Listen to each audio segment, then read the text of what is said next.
संतोष है कि मन की बात में हमने देश की नारी शक्ति की सैकड़ों प्रेरणादायी कथाओं का जिक्र किया, चाहे हमारी सेना हो या फिर खेल जगत हो।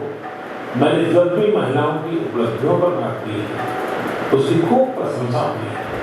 जैसे हमने छत्तीसगढ़ के देव गांव की महिलाओं की चर्चा की थी। ये महिलाएं स्वयं सहायता समूहों के जरिए गांव के चौराहों, सड़कों और मंदिरों की सफाई के लिए अभियान चलाती है। ऐसे ही तमिलनाडु की वो आदिवासी महिलाएं जिन्होंने हजारों इको फ्रेंडली टेराकोटा कप्स निर्यात किए, उनसे भी देश ने खूब प्रेरणा ली। तमिलनाडु में ही 20,000 महिलाओं ने साथ आकर वेल्लोर में नाग नदी को पुनर्जीवित किया। ऐसे कितने ही अभियानों हमारी नारी शक्ति ने नेतृत्व दिया है और मन की बात उनके प्रयासों को सामने लाने का मंच बना है।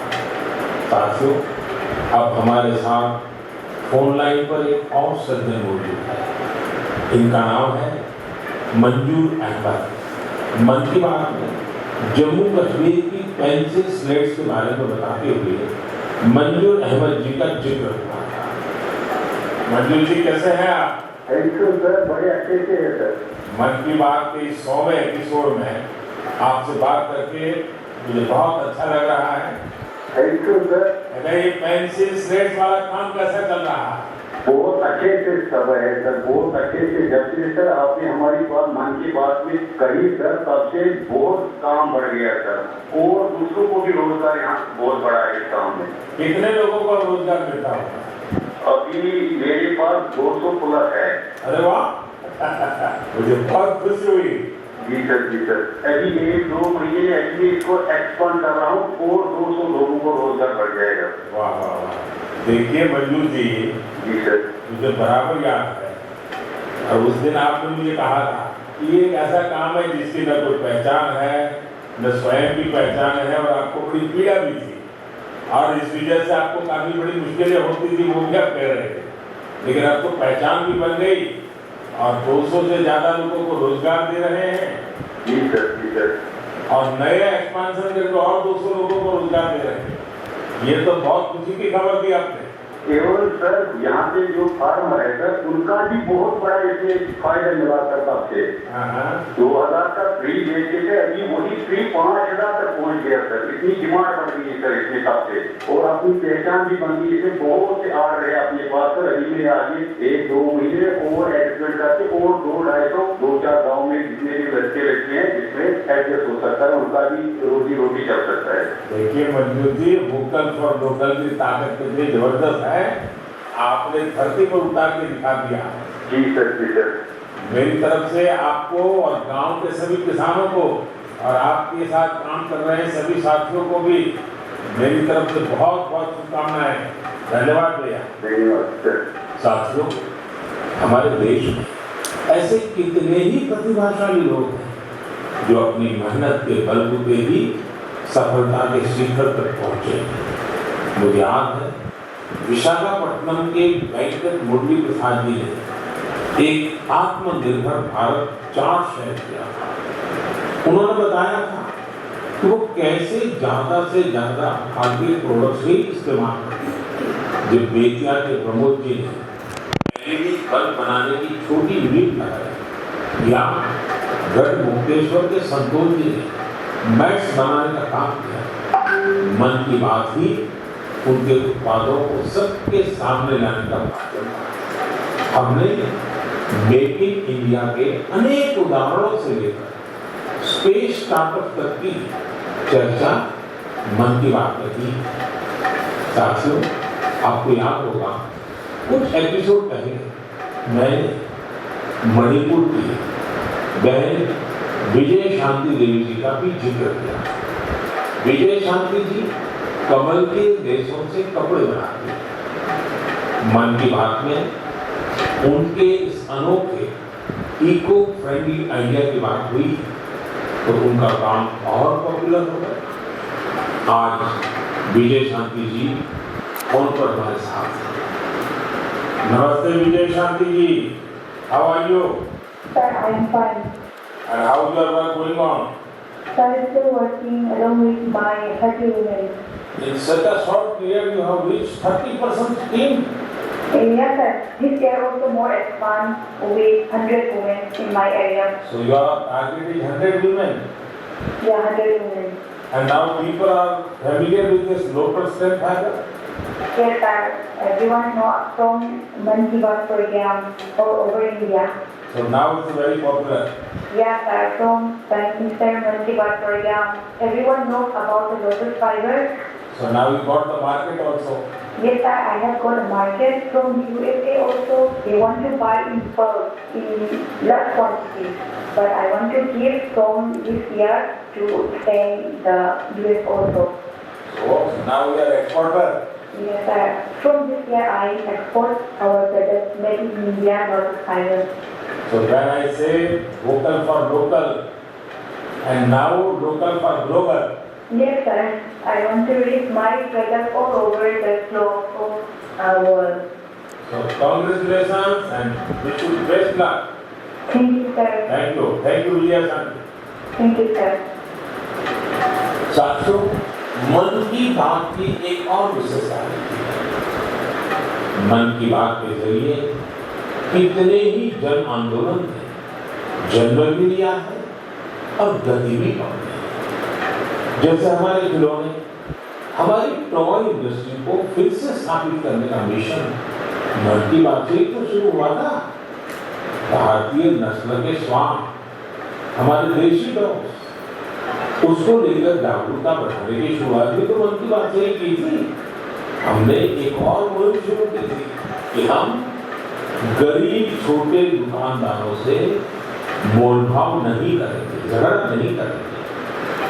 जब हर घर तिरंगा मुहिम शुरू हुई, तब भी मन की बात ने देशवासियों को इस संकल्प से जोड़ने में खूब भूमिका निभाई। ऐसे हर उदाहरण समाज में बदलाव का कारण बने, समाज को प्रेरित करने का ऐसे ही बिड़ा प्रदीप सांगवान जी ने भी उठाया था। मन की बात में हमने प्रदीप सांगवान जी के हिलिंग हिमालय अभियान की चर्चा की थी। वो फोन लाइन पर हमारे साथ हैं। प्रदीप जी नमस्कार। सर जय भैया, कैसे हैं आप? सर बहुत बढ़िया, आपके आवाज कुछ हो गए। आपने हिमालय को ठीक करने को सोचा, अभियान भी चल रहा है। आजकल आपका कैंपेन कैसे चल रहा है? सर बहुत अच्छा चल रहा है। 2020 से ऐसा मानिए कि जितना काम 5 साल में करते थे, अब वो 1 साल में हो जा रहा है। शुरुआत बहुत नर्वस हुई थी, बहुत डर था इस बात को लेकर कि जिंदगी में ये कर पाएंगे नहीं कर पाएंगे, पर थोड़ा सपोर्ट मिला और 2020 तक हम बहुत स्ट्रगल भी कर रहे थे। लोग बहुत कम जुड़ रहे थे, बहुत सारे ऐसे लोग थे जो कि सपोर्ट नहीं कर पा रहे थे, हमारी मुहिम को इतना तवज्जो भी नहीं दे रहे थे। बट 2020 के बाद जब मन की बात का जिक्र हुआ, उसके बाद बहुत सारी चीजें बदल गई। मतलब पहले हम साल में 6 क्लीनिंग ड्राइव कर पाते थे, 10 क्लीनिंग ड्राइव कर पाते थे। आज की डेट में हम डेली बेसिस पे 5 टन कचरा इकट्ठा करते हैं अलग अलग लोकेशन से। अरे वाह! मन की बात में जिक्र होने के बाद आप सर बिलीव करें मेरी बात को कि मैं ऑलमोस्ट गिव अप करने की स्टेज पे था टाइम पे, और उसके बाद फिर बहुत सारा बदलाव आया मेरे जीवन में और चीजें इतनी स्पीड अप हो गई थी जो चीजें हमने सोची नहीं।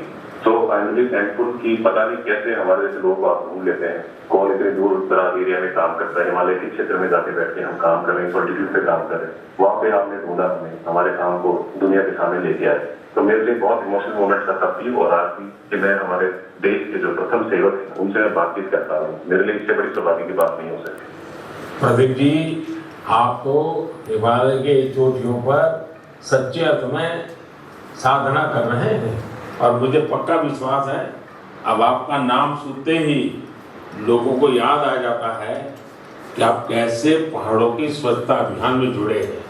हाँ जी सर। और जैसा आपने बताया कि अब तो बहुत बड़ी टीम बनती जा रही है और आप इतनी बड़ी मात्रा में डेली काम कर रहे हैं। हाँ जी सर। और मुझे पूरा विश्वास है कि आपके इन प्रयासों से, उसकी चर्चा से अब तो कितने ही पर्वतारोही स्वच्छता से जुड़े फोटो पोस्ट करने लगे हैं। हाँ जी सर, बहुत ये अच्छी बात है। आप जैसे साथियों के प्रयास के कारण waste is also a wealth, ये लोगों के दिमाग में अब स्थिर हो रहा है और पर्यावरण की भी रक्षा हो रही है, और हिमालय का जो हमारा गर्व है उसको संभालना संवारना वो सामान्य मानवी जुड़ रहा है। प्रदीप जी, बहुत अच्छा लगा मुझे, बहुत बहुत धन्यवाद भैया। Thank you sir, thank you so much. जय। साथियों, आज देश में टूरिज्म बहुत तेजी से ग्रो कर रहा है। हमारे ये प्राकृतिक संसाधन हो, नदियां, पहाड़, तालाब या फिर हमारे तीर्थ स्थल हो, उन्हें साफ रखना बहुत जरूरी है। ये टूरिज्म इंडस्ट्री की बहुत मदद करेगा। पर्यटन में स्वच्छता के साथ साथ हमने इनक्रेडिबल इंडिया मूवमेंट की भी कई बार चर्चा की। इस मूवमेंट से लोगों को पहली बार ऐसे कितनी जगहों के बारे में पता चला जो उनके आसपास ही थे। मैं हमेशा ही कहता हूँ कि हमें विदेशों में टूरिज्म पर जाने से पहले हमारे देश के कम से कम 15 टूरिस्ट डेस्टिनेशन पर जरूर जाना चाहिए।